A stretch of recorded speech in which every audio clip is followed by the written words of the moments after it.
گناہ ہو سکتے ہیں، لیکن اگر وہ زندگی کے کسی بھی موڑ پر خلوص دل سے توبہ کر لیں تو اللہ تبارک تعالیٰ گناہوں کو معاف فرما دیتا ہے، کیونکہ اللہ تعالیٰ اپنے بندوں کی توبہ قبول کر کے خوش ہوتے ہیں، جیسا کہ حدیث مبارک میں فرمایا گیا، گناہوں سے توبہ کرنے والا ایسا ہے جیسے اس نے گناہ کیا ہی نہ ہو۔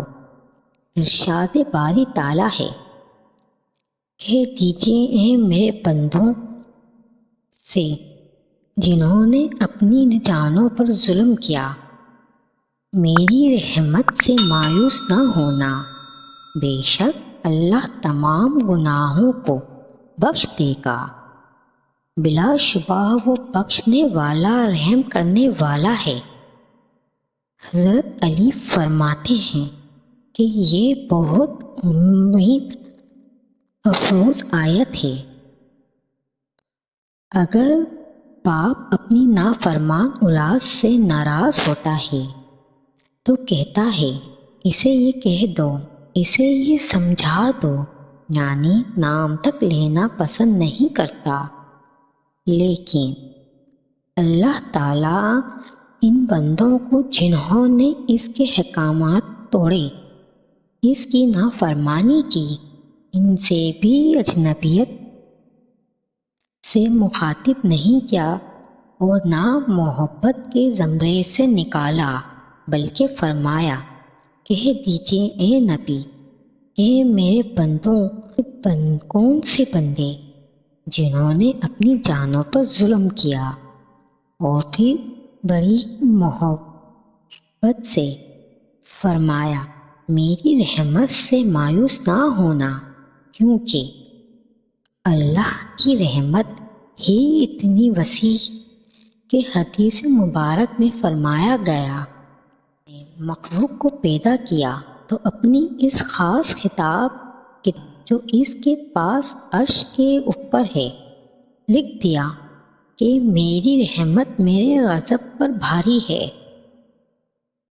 کوئی کسی کا اتنا انتظار نہیں کرتا جتنا اللہ تعالیٰ اپنے بندے کی توبہ کا انتظار کرتا ہے۔ حضور صلی اللہ علیہ وسلم نے فرمایا کہ مغرب کی جانب سے سورج طلوع ہونے تک اللہ تعالیٰ رات کو ہاتھ پھیلاتا رہے گا تاکہ دن میں برائی کرنے والا توبہ کرے، اور دن کو ہاتھ پھیلاتا رہے گا تاکہ رات کے اندھیرے میں برائی کرنے والا توبہ کرے۔ یہ مثال سمجھانے کے لیے ہے، اس سے مراد یہ ہے کہ اللہ تعالیٰ کا دست رحمت ہر وقت کھلا اور پھیلا ہوا ہے۔ کی روایت میں ہے کہ اللہ تعالیٰ حالات نزاع شروع ہونے سے پہلے تک توبہ قبول کرتے ہیں۔ عالم اکرام نے لکھا ہے کہ ہر گناہ سے توبہ کرنا واجب ہے، لہذا اگر گناہ کا تعلق بندے اور اللہ کے درمیان ہے تو توبہ کی قبولیت کے لیے 3 شرائط بنائی گئی ہیں۔ ایک یہ کہ گناہ سے مکمل طور پر باز آ جائے، دوسری شرط اپنے کیے پہ شرمسار ہو، تیسری یہ کہ آئندہ کے لیے اس گناہ سے باز رہے، نیک پختہ ارادہ کرے۔ اگر غلطی یا کوتاہی کا تعلق کسی بندے سے ہو تو توبہ کی چوتھی شرط اس شخص سے اپنی غلطی کی معافی مانگنا بھی ہے۔ نے توبہ سے متعلق ایک بہت خوبصورت مثال دی ہے۔ انہوں نے لکھا ہے کہ مجھے توبہ کے بارے میں اس دن بہتر معلوم ہوا جب میں کہیں جا رہا تھا۔ میں نے دیکھا کہ ایک خاتون اپنے بچے کو دروازے سے دھکے دے کر باہر نکال کر دروازہ بند کر دیتی ہے۔ جب بچہ دروازہ بند دیکھتا ہے تو مختلف گلی گھوچوں میں گھومتا پھرتا ہے اور پھر تھک جاتا ہے تو واپس اپنے گھر کی راہ لیتا ہے۔ لیکن جب دروازے کو ہاتھ لگاتا ہے تو اسے اندر سے بند پاتا ہے۔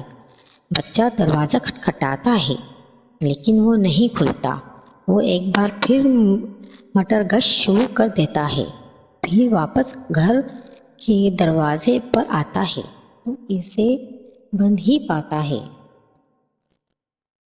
اس طرح کہیں چکر لگاتا ہے اور ہر بار ناکام لوٹتا ہے۔ بلا آخر تک ہار کر دروازے کے سامنے لیٹ جاتا ہے اور اس کی آنکھ لگ جاتی ہے۔ اس دوران جب ماں دروازہ کھول کر باہر دیکھتی ہے اور معصوم بچے پر نظر پڑتی ہے تو شدت جذبات سے آنکھیں جھلک جاتی ہیں اور اپنے بیٹے کو باہوں میں لے کر کہتی ہے، میرے بچے، تم جیسے بھی ہو تو میرے لگتے جگر۔ بالکل یہی مثال ایک گناہ گار بندے کی ہے۔ وہ اپنے رب کی نافرمانی کرتا ہے، ہر قسم کے گناہ کرتا ہے،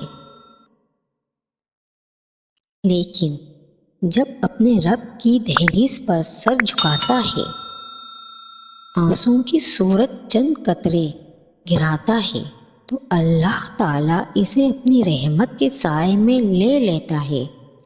جب انسان ایک قدم اپنے اللہ کی طرف بڑھاتا ہے تو اللہ 10 قدم اس کی طرف آتا ہے۔ توبہ کی سواری بھی عجیب سواری ہے کہ گناہ گار کو پستی سے اٹھا کر ایک لمحے میں آسمان تک پہنچا دیتی ہے۔ گناہوں کی دوری توبہ کی برکت سے حضوری میں بدل جاتی ہے۔